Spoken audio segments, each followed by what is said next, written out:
Anda kembali di Kabar Petang. Pemirsa, Ketua MPR RI sekaligus Wakil Ketua Umum Partai Golkar Bambang Susatyo mendukung Presiden terpilih Prabowo Subianto merangkul semua partai politik bergabung dalam koalisi pemerintahan sehingga tidak ada oposisi. Lebih jauh, Bamsud mengatakan sistem demokrasi kita tidak mengenal adanya oposisi melainkan adanya musyawarah untuk mufakat.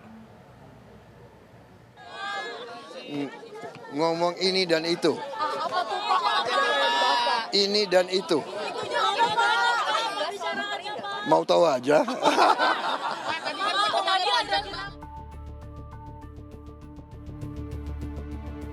Ketua MPR sekaligus Wakil Ketua Umum Partai Golkar Bambang Susatyo mendukung langkah Presiden terpilih Prabowo Subianto merangkul semua partai politik bergabung ke dalam koalisi pemerintahan, termasuk PDI Perjuangan.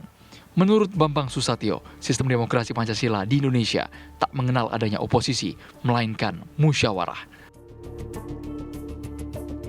Tanggal 22 nanti pengumuman MK adalah isu rekonsiliasi.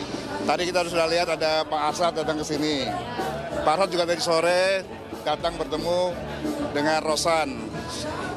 Pertemuan antara tim pemenangan Pilpres Prabowo Gibran dan Ganjar Mahfud ini adalah suatu hal yang baik. Karena sesungguhnya dua ini kan sahabat. Nah, sehingga diharapkan dua sahabat yang sempat terpisah beberapa waktu kemarin karena kompetisi bisa merajut kedua tim ini untuk rekonsiliasi. Diharapkan ke depan tidak ada lagi gesekan-gesekan. Bahkan kalau perlu kita nggak butuh oposisi kok. Ya, kita butuh gotong royong, kita butuh demokrasi gotong royong. Nggak dibutuhkan lagi oposisi. Dan saya mendukung jika Pak Prabowo merangkul semua partai politik yang ada di parlemen untuk bersatu membangun bangsa ini ke depan.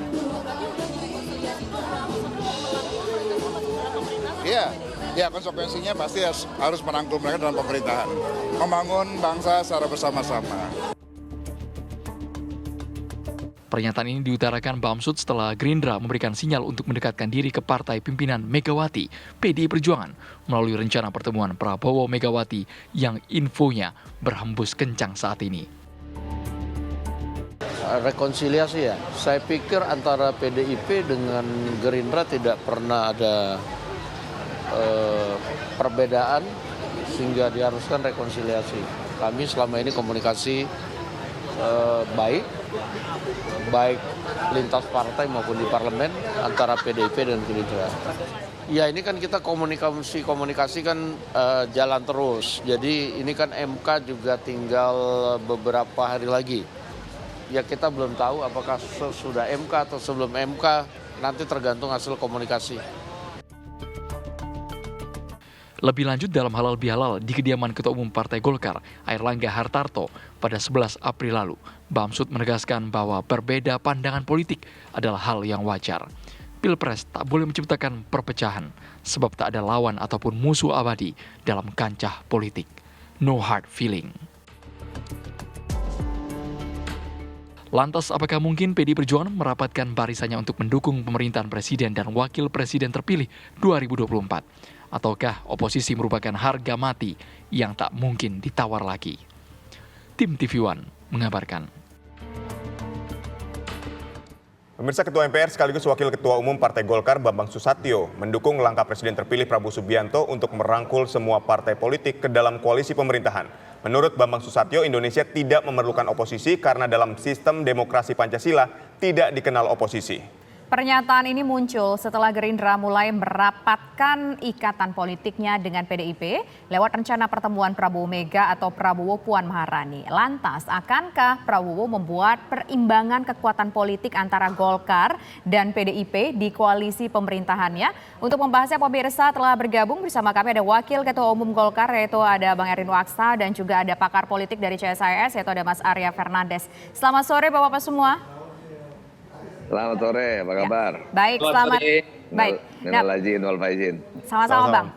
Nah, pertama saya ingin ke Bang Erwin Aksa dulu. Bang Erwin, apakah memang melihat ada tendensinya bahwa Prabowo Subianto ini akan membuat sebuah perimbangan politik? Kalau ada di sayap kanan mungkin bersama dengan Golkar, tapi di sayap kiri juga ada tendensi ingin menjalin relasi dengan PDIP supaya balance. Jadi tidak menempatkan sebuah persahabatan dalam tanda kutip hanya dalam satu tempat saja? Ya, jadi saya kira yang pertama kita tahu bahwa Pak Prabowo ingin tentunya merangkul sebanyak mungkin partai untuk bisa bergabung dalam koalisi untuk menjalankan pemerintahan ini dengan baik, dan tentunya juga koordinasi di legislatif juga baik ya, karena fungsi DPR adalah melakukan check and balance, itu penting juga dilakukan, sehingga pemerintah dan DPR harus berjalan bersama-sama untuk menjalankan roda pembangunan Indonesia. Jadi saya kira langkah-langkah yang akan ditempuh secara politik dan strategis akan dilakukan oleh Presiden terpilih, tentunya akan dibicarakan dengan Koalisi Indonesia Maju yang nantinya akan tentunya diambil keputusannya secara kolegial ya. Tetapi menurut saya fungsi DPR sebagai pengawas itu sangat diperlukan dalam hal ini juga. Jadi saya kira bukan berarti oposisi, tetapi sebagai pengawas itu penting sekali bahwa DPR ke depan, 5 tahun ke depan itu berfungsi dalam hal pengawasan dan membuat undang-undang yang baik untuk masyarakat. Baik, Bang Erwin, jadi Golkar ini mendukung PDIP bergabung di dalam koalisi, ada syarat nggak Bang yang diajukan oleh Golkar sendiri atau oleh Gerindra? Saya kira belum ada pembicaraan seperti itu ya. Belum pernah kita melihat juga pertemuan Ibu Mega dan Pak Prabowo. Tetapi sebagai pemenang pemilu, PDIP tentunya punya peranan penting ya di dalam mengambil keputusan strategis di parlemen nantinya. Jadi untuk memperlancar program-program pemerintah tentunya butuh musyawarah dalam hal ini. Jadi saya kira pembicaraan itu perlu dilakukan ya, baik nanti Pak Prabowo dan bersama juga koalisi ya, bertemu dengan Ibu Mega nantinya pada saat yang tepat. Dan kita berharap bahwa pembangunan Indonesia ke depan ya tentunya berjalan bersama-sama. Pemerintah tentunya perlu diawasi juga oleh DPR. Oke, baik, sekarang saya ingin ke Mas Arya Fernandes. Mas Arya sebagai seorang pengamat melihat bahwa Prabowo Subianto tampaknya berusaha membuka semua peluang untuk bersatu berkoalisi nanti. Ini apakah kecenderungannya tidak ingin menggantungkan kekuatan politik hanya kepada satu pihak saja, atau mungkin ada aspek lain yang Mas lihat?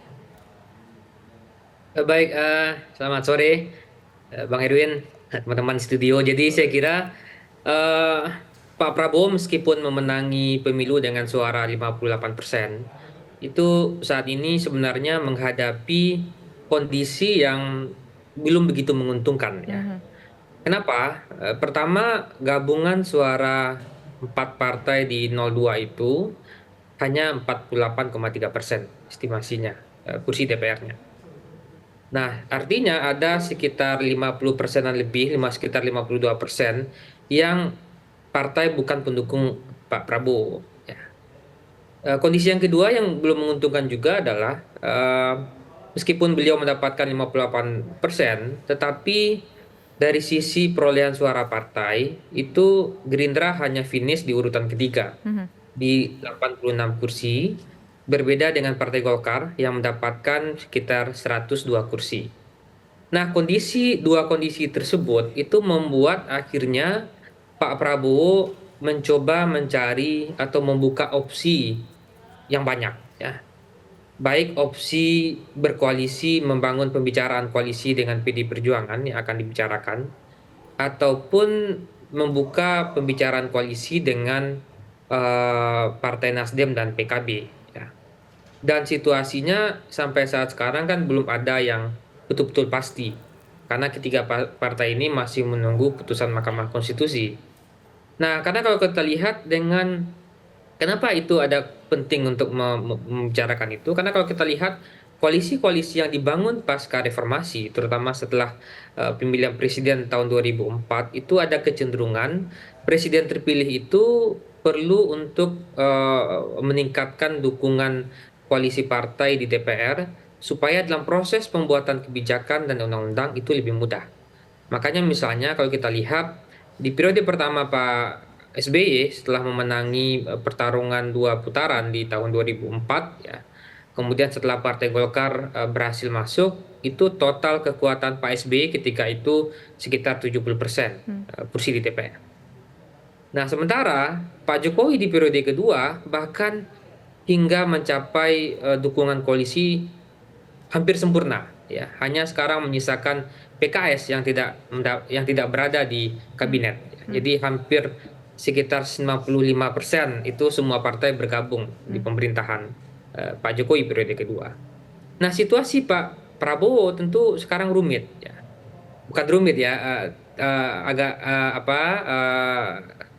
menarik gitu ya. Karena apakah akan mengambil PD Perjuangan, kalau PD Perjuangan berhasil masuk itu presentasi kursinya mencapai 67%, atau apakah akan mengambil Nasdem dan PKB ya.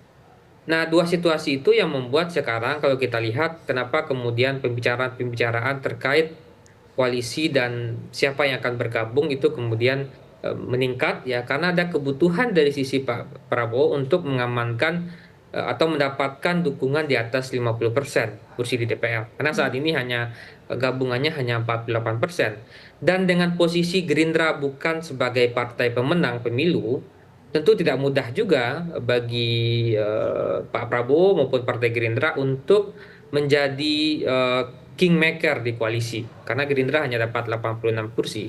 Berbeda misalnya dengan Partai Golkar yang mendapatkan 102 kursi. Itu dulu sementara. Baik, Bang Erwin, jika Anda melihat tadi kan dikatakan kekuatan saat ini dari koalisi Gerindra dan Golkar dan di 4 partai ini kan sekitar 48,sekian%.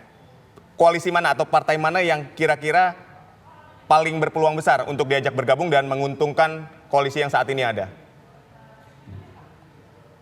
Saya kira itu menjadi keputusan pimpinan nantinya. Yang jelas pasti tentunya kita berharap platformnya sama, ya. Tentunya platformnya sama, melanjutkan dan juga memperbaiki. Dan yang paling penting juga dalam hal koalisi ini juga kita berbicara tentang bagaimana masa depan bangsa ya dengan baik. Jangan sekedar tawar-menawar kursi kabinet dan tentunya posisi strategis di parlemen, demikian. Jadi saya kira pembicaranya harus berada di tingkat tinggi ya dalam hal ini. Kita berharap bahwa koalisi yang bisa masuk tentunya bisa menjadi penyeimbang dalam hal ya, sosiologi, ya, terus kemudian juga demografi dan tentunya secara aspek religius juga ya. Nah, itu penting juga. Jadi saya kira hal-hal tersebut harus dipikirkan. Perwakilan daripada tentunya religius yang moderat ya seperti NU yang sekarang ini banyak di PKB itu juga sangat menjadi pertimbangan ya bagi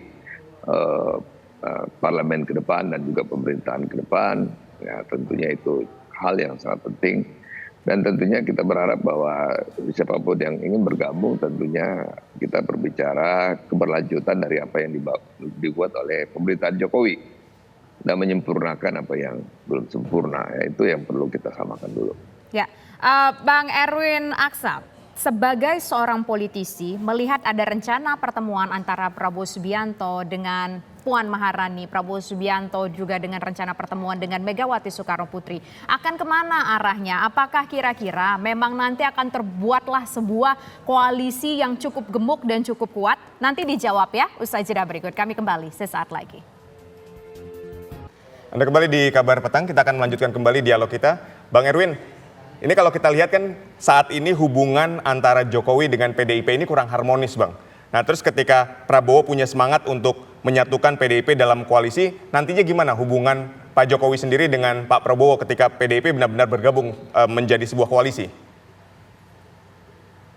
Ya, memang ini menjadi catatan juga ya, karena tentunya Pak Jokowi sekarang ini posisi di PDIP ini kan banyak pertanyaan dari teman-teman PDIP, apakah beliau ini seperti apa dengan partai PDIP.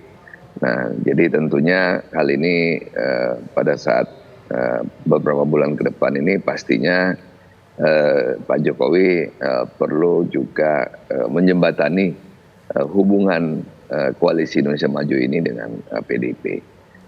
Saya kira ini yang menjadi catatan yang perlu kita lihat ke depan ini, peran Pak Jokowi dalam hal untuk bagaimana juga merangkul ya partai-partai lain, terutama PDIP dalam hal ini, karena beliau ini adalah kader PDIP yang tentunya juga mendapatkan banyak juga tentunya kritikan dari PDIP sendiri. Jadi penting sekali dalam hal membangun koalisi ini dengan peran Pak Jokowi yang masih sampai 20 Oktober yang akan datang. Oke. Bang Erwin, lantas harapannya sendiri dari katakanlah politisi ataupun juga partai pendukung Prabowo Subianto untuk maju ke Pilpres kemarin, keinginannya bagaimana sih kepada Pak Jokowi? Pak Jokowi berupaya untuk mencoba katakanlah rekonsiliasi dengan Ibu Megawati. Kemudian setelah itu pertanyaan selanjutnya kan adalah seperti apa nanti hubungan Prabowo Subianto dengan Joko Widodo? Seperti apa nanti hubungan antara Joko Widodo dengan Megawati Soekarno Putri? Kemudian ini juga dampaknya akan seperti apa pula nanti peran dari Gibran Rakabuming Raka ketika sudah menjalankan pemerintahan bersama dengan Prabowo Subianto?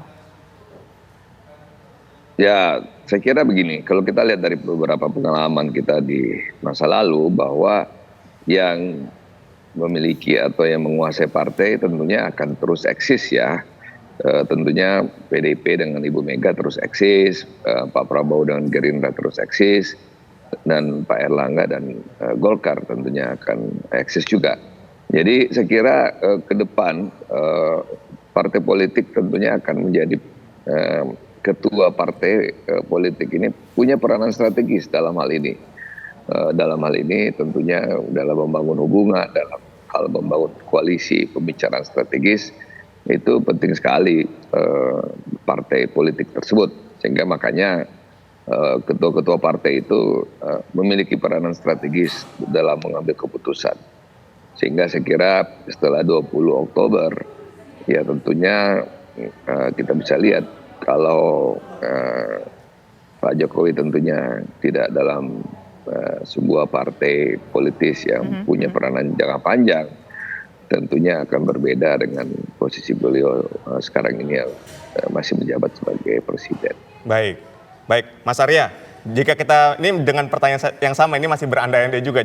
Nanti kalau udah terjadi pertemuan antara Prabowo dengan Mega atau Prabowo dengan Puan, Anda melihat posisinya Pak Jokowi ini seperti apa? Karena kita lihat kan hubungan hari ini antara Jokowi dengan PDIP ini kurang harmonis. Nah, Anda melihatnya seperti apa, Mas Arya? Ya, bagaimanapun kita harus lihat juga, saya sepakat dengan Pak Erwin bahwa pimpinan partai dalam hal ini Ibu Mega tentu akan punya peran yang sangat-sangat strategis dalam menentukan apakah PDI Perjuangan akan bergabung dengan pemerintahan Pak Prabowo atau tidak. Ya, tentu kalkulasi politik Bu Mega, saya kira dalam sejarah panjang beliau sebagai pimpinan partai dan aktivis politik, tentu tidak hanya kalkulasi untung rugi, tidak hanya kalkulasi juga soal berapa kursi yang didapatkan oleh PDI Perjuangan, tapi tentu hitungannya lebih dari itu. Itu bagaimana misalnya membangun demokrasi kita yang lebih kuat ya. Dan salah satu indikator demokrasi yang berkualitas itu tentu adalah terbangunnya satu kelompok oposisi atau kelompok kontrol di parlemen yang juga kuat ya. Kalau semua partai bergabung di pemerintahan, itu tentu juga tidak baik ya, karena itu menunjukkan level demokrasi kita Mas Arya, rendah gitu ya. Oke, Mas Arya, maaf saya potong Mas Arya. Ini kan tadi kita juga coba mendiskusikan hal ini dari statement yang disampaikan oleh Bambang Susatyo yang mengatakan bahwa Indonesia tidak memerlukan oposisi karena dalam sistem demokrasi Pancasila tidak dikenal oposisi. Artinya ini mematahkan statement yang disampaikan oleh Bambang Susatyo sebagai pihak dari Golkar atau bagaimana Mas Arya Fernandes? Karena tadi Mas Arya mengatakan bahwa oposisi itu diperlukan sekali sebagai check and balance dalam proses demokrasi. Ya, dalam kosakata politik kita memang tidak ada oposisi ya. Tetapi dalam praktek politik kita itu oposisi sudah ada sejak Orde Baru, gitu ya. Dan PDIP ketika Orde Baru menjadi kelompok oposisi. Kelompok-kelompok oposisi non parlemen juga sudah ada. Dan ketika kita memilih demokrasi, tentu kita juga memilih adanya satu kekuatan kontrol yang juga kuat ya. Makanya dalam banyak studi-studi soal demokrasi itu menunjukkan bahwa salah satu indikator satu negara itu demokratis atau enggak selain pemilunya yang fair, yang adil dan kompetitif itu adalah apakah punya kelompok oposisi yang terlembaga atau tidak. Nah, kalau kita tidak punya kelompok oposisi yang terlembaga tentu derajat demokrasi kita menjadi rendah. Baik. Dan sekiranya ke depan kita perlu dorong juga agar partai-partai ini tidak semuanya berada di kabinet juga. Harus ada satu kekuatan politik yang menjadi kontrol. Dan itu penting untuk memastikan kualitas pembuatan kita yang baik juga. Baik, terima kasih Mas Arya dari CSIS dan ada Bang Erwin juga Wakil Ketua Umum Golkar telah bergabung bersama kami dalam dialog di Kabar Petang. Sekali lagi terima kasih Bapak-Bapak. Dan pemirsa, rangkaian kereta komuter lain jurusan Kampung Bandan Cikarang anjlok di perlintasan WTC Mangga 2 Jakarta Pusat. Informasi ini akan kami hadirkan sesaat lagi.